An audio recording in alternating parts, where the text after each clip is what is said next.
저는 오늘 그리스도인의 맛이라는 제목으로 하나님의 말씀 나누도록 하겠습니다. 여러분, 우리가 음식점을 다니다 보면 저마다 자기가 원조집이다 라고 이렇게 간판을 내세우는 것을 보게 됩니다. 근데 원조라는 것을 거기서 끝나는 것이 아니라 진짜 원조 할매집, 할아버지는 잘 안 나와요. 주로 이제 할매집 이렇게 나오기도 하고 50년 전통 혹은 3대째 내려오는 원조집이라면서 자기네 집이 원조라고 주장을 하는 것을 보게 됩니다. 여러분, 사람들이 왜 이렇게 자기들이 원조라고 주장을 할까요? 그것은 아마 원조만의 맛을 내는 그 독특한 노하우가 있기 때문일 거예요. 그리고 사람들은요, 그 원조만의 맛을 맛보기 위해서 어떻게 해서든지 사람에게 물어 인터넷을 찾아가면서 그 맛집을 찾아다니게 되는 것이죠. 여러분, 그렇다면 콜라에 있어서 원조는 어딜까요? 콜라의 원조, 아마도 코카콜라가 콜라의 원조가 아닐까 싶습니다. 여러분, 코카콜라가 처음 나왔을 때는요, 거의 코카콜라가 독점을 하다시피 합니다. 여러분, 그런데 콜라가 항상 이렇게 뭔가 잘 나가다 보면 그것의 경쟁사가 나오게 되는 것이죠. 1930년도에 펩시콜라가 등장을 하게 됩니다. 여러분, 그래서 그 펩시콜라가 시장 점유율을 따라잡기 위해서 코카콜라의 절반 가격으로 이 공격을 하기 시작하는 거예요. 뿐만 아니라 이 펩시콜라가 광고를 하나 내세우는데 그 광고가 아주 결정적인 역할을 하게 됩니다. 이 펩시콜라와 코카콜라를 눈을 가리고 맛보게 한 다음에 어떤 콜라가 더 맛있는지 선택을 하게 된 거예요. 이 코카콜라에 비해서 더 달콤했던 펩시콜라를 선택하는 사람들이 더 많았던 거예요. 광고에서 이 펩시콜라를 선택하는 그 광고를 집중해서 막 광고를 보도하기 시작합니다. 그래서 결국 거의 시장 점유율이 대등하게 된 거예요. 그래서 이 코카콜라의 경영진이 이제 위기감을 느끼고 회의를 하게 됩니다. 아니, 이거 어떻게 된 것인가? 그러면서 이 코카콜라의 경영진이 이런 결론을 내게 됩니다.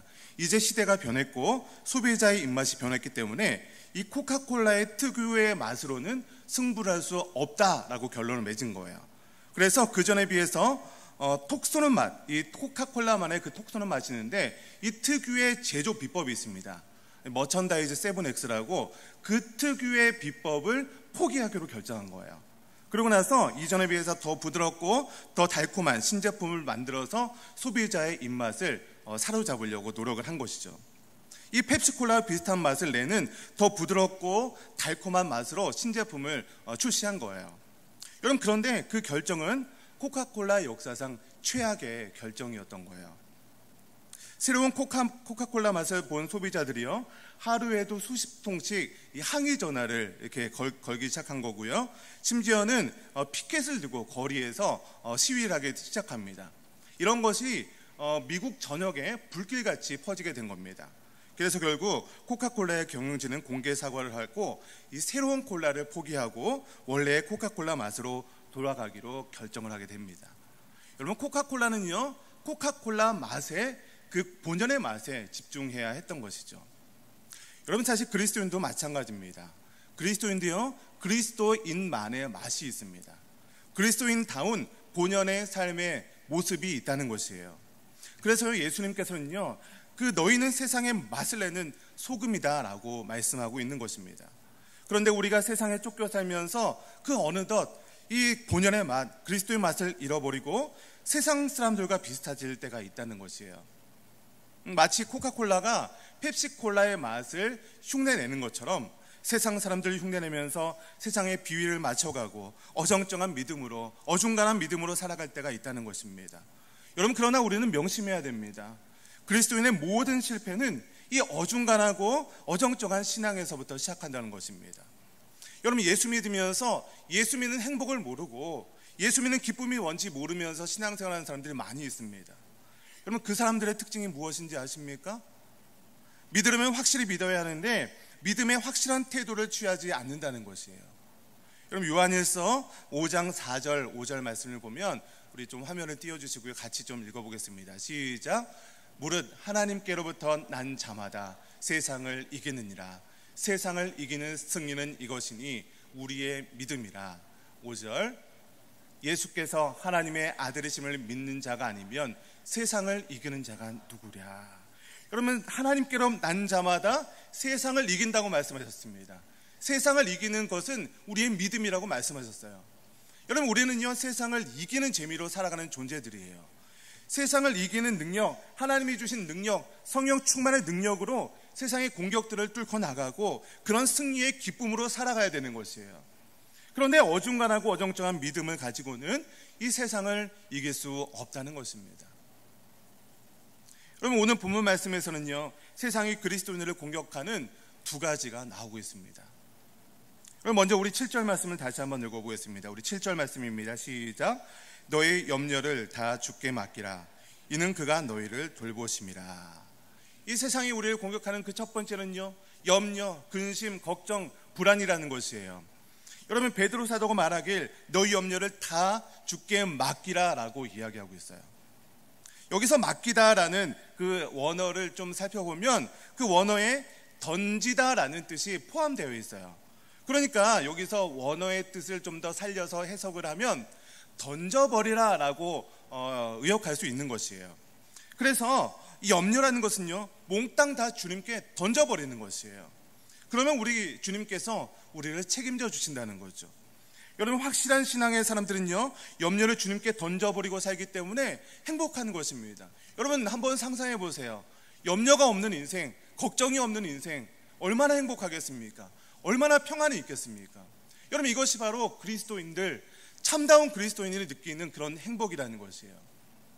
여러분, 그런데 세상 사람들은요, 그 염려를 던져버릴 것이 없는 것이죠. 그럼 자기가 갖고 있는 그 염려를 누구한테 던져버립니까? 아무한테도 맡길 데가 없는 것이죠. 이 무거운 짐을 혼자 지고 묵묵히 걸어가는 것이에요. 그러한 인생이 나의 인생이다, 나의 숙명처럼 받아들이고 체념하면서 살아가는 사람들이 바로 세상 사람들이라는 것이에요. 그러나 그리스도인들은요, 이 염려를 몽땅 다 맡길 수 있는 것, 이것이 그리스도인의 엄청난 승리이고 행복이라는 것입니다. 여러분, 그런데 어정쩡한 믿음의 사람들은요, 자기 염려를 어떻게 하나님께 맡길 수 있겠습니까? 염려란 염려는 자기가 다 하죠. 걱정이란 걱정은 자기가 다 하고 있는 것이에요. 그래도 기도는 안 하는 것보다 하는 게 나으니까 그냥 기도는 하고 혹시나 해서 해보는 것이고, 여러분, 어정쩡한 믿음은요, 결코 염려의 문제를 해결할 수 없다는 것입니다. 여러분, 두 번째로 세상이 우리를 공격하는 두 번째 문제는요, 오늘 본문에 나오는 대로 말하면 바로 마귀예요. 마귀 사탄 때문에 그리스도인들이 고난을 받기 시작한다는 것입니다. 여러분, 우리 8절과 9절 말씀을 다시 한번 읽어보겠습니다. 우리 8절 9절 시작. 근신하라 깨어라.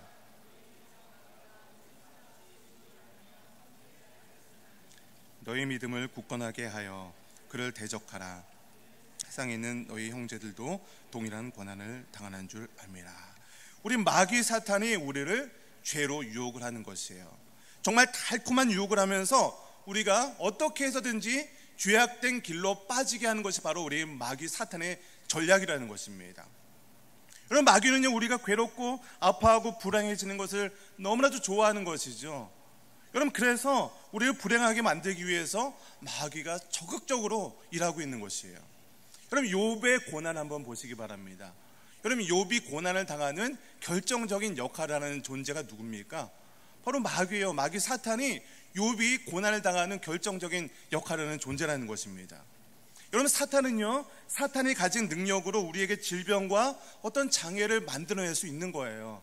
물론 그것은 하나님께서 허락하는 범위 안에서 할 수 있는 것입니다. 그러나 사탄은요, 자신이 가지고 있는 그 능력 안에서 최대의 능력을 발휘해서 그리스도인들을 괴롭히게 되는 것입니다. 여러분, 어떤 분이, 어떤 자매님이 새벽 기도를 하기 위해서 결심을 했습니다. 그런데 새벽에 일어나려고 하는데 몸이 너무 피곤해서 도저히 일어날 수 없는 거예요. 아무리 일찍 자고 한 9시에 자고 일어나려고 알람을 맞춰놔도 일어나려고만 하면 몸이 천근만근이 돼서 일어날 수 없는 거예요. 이를 악물고 내가 결심을 하고 다짐을 하고 또 다짐을 하고 내가 새벽에 일어나서 새벽 기도로 가겠다, 그렇게 결심을 했는데도 일어날 수 없는 거예요. 그런데 그 어머니도 보니까 그렇게 새벽 기도를 하려고 했는데 일어날 수 없는 거예요. 아니, 왜 이렇게 일어날 수 없는 것인가? 이 모녀가 이렇게 생각을 하고 고민하다가 이 모녀가 깨달은 것이 있습니다. 아, 이것이 바로 마귀의 공격이구나. 그러면서 이것을 왜 이제서 깨달았을까 하면서 마귀를 대적하는 기도를 했다는 것이에요. 예수 그리스도 이름을 명하노니 나를 피곤하게 하고 나를 기도하지 못하게 하는 마귀야, 물러가라. 그러면서 마귀를 대적하는 기도를 했다는 것이에요. 여러분, 그런 놀라운 것이 있는데 그 기도 위에 그 기도 이후에 다음날부터 새벽 기도를 하려고 일어나는데 그 전에는 그렇게 못 일어나는 그 새벽 기도 갑자기 일어나게 됐다는 것이에요. 여러분, 전날까지 무겁던 몸이 그렇게 가벼워졌다는 것입니다. 여러분, 한 일예로 제가 말씀드리는 것이지만 사탄은요, 이렇게 그리스도인을 공격하고 그리스도인을 괴롭히고 있다는 것입니다. 그런데 믿음이 바로 서 있는 그리스도인들은요, 사탄을 대적해서 싸울 수 있는 것이에요. 예수 그리스도의 이름으로 사탄을 물리칠 수 있는 능력이 저와 여러분에게 있다는 것입니다. 여러분, 사탄은요, 그리스도인을 무너뜨리기 간절히 원합니다.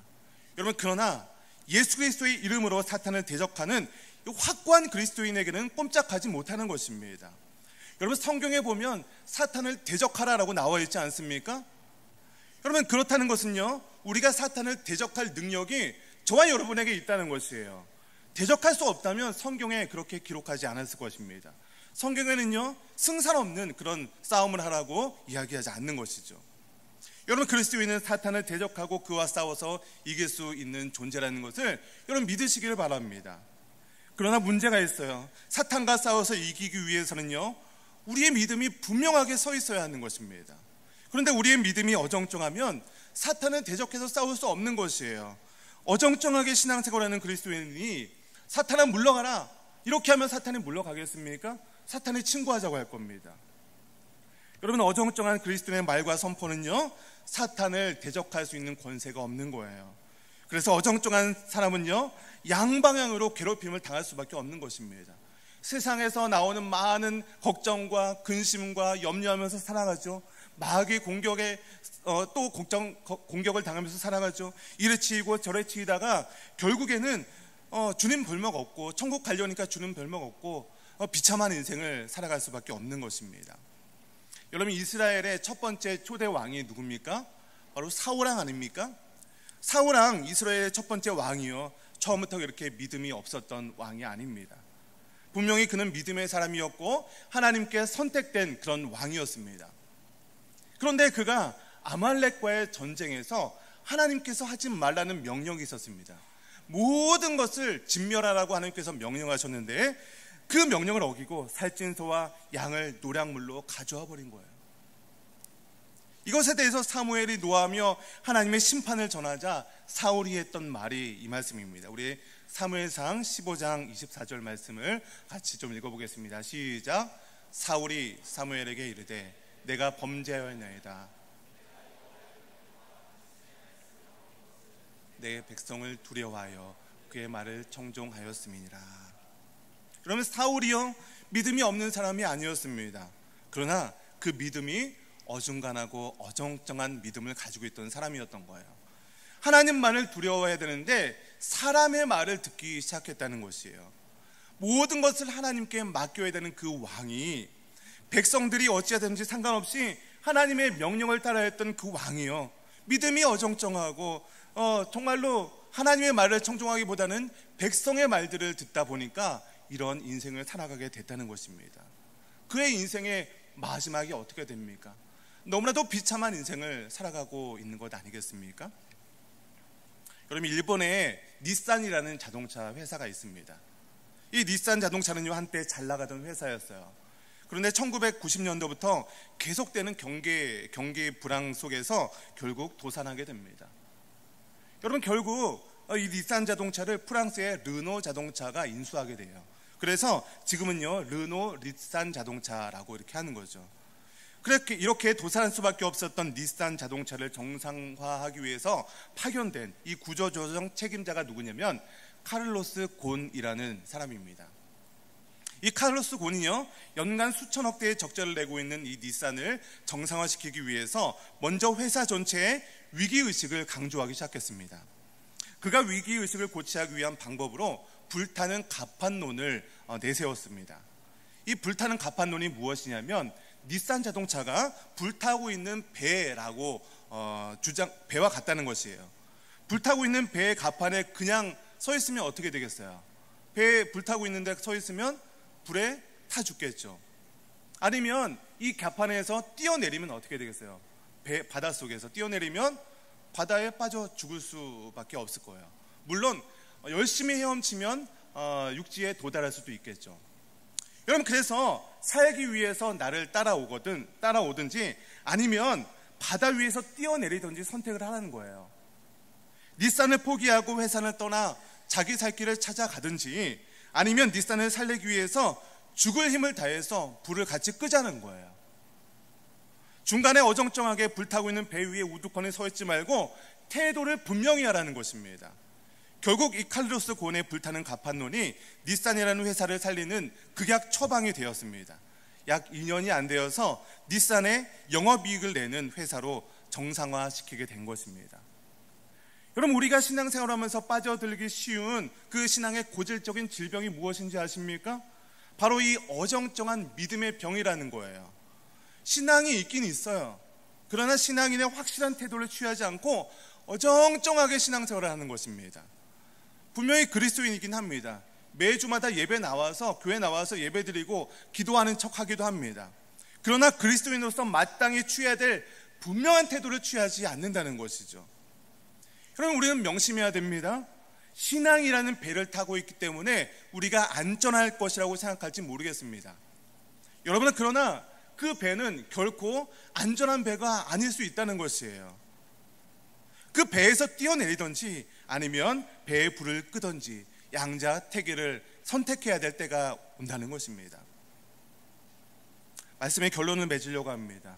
주님은 요한계시록에서 이와 같은 상황에 대해서 이야기를 하고 있습니다. 우리 요한계시록 3장 15절과 16절 한번 같이 읽어보겠습니다. 시작. 내가 내 행위를 아노니 내가 차지도 아니하고 뜨겁지도 아니하도다. 내가 차든지 뜨겁든지 하기를 원하노라. 16절. 내가 이같이 미지근하여 뜨겁지도 아니하고 차지도 아니하니 내 입에서 너를 토하여 버리리라.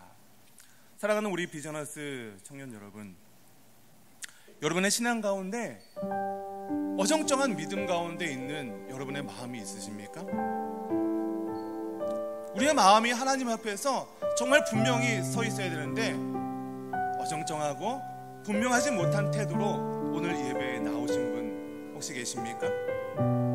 예배 가운데 마음이 뜨거워지고 말씀을 듣는 가운데 정말 하나님께서 나에게 말씀하시는 것이다, 이 말씀이 나에게 사로잡혀야 되는데 그저 오늘도 예배 가운데 나오면서 어정쩡하고 내가 지금 이곳에 왜 앉아있는지, 하나님이 존재하는지 그것을 모르고 오늘 이 시간에 앉아있는 분 혹시 계십니까?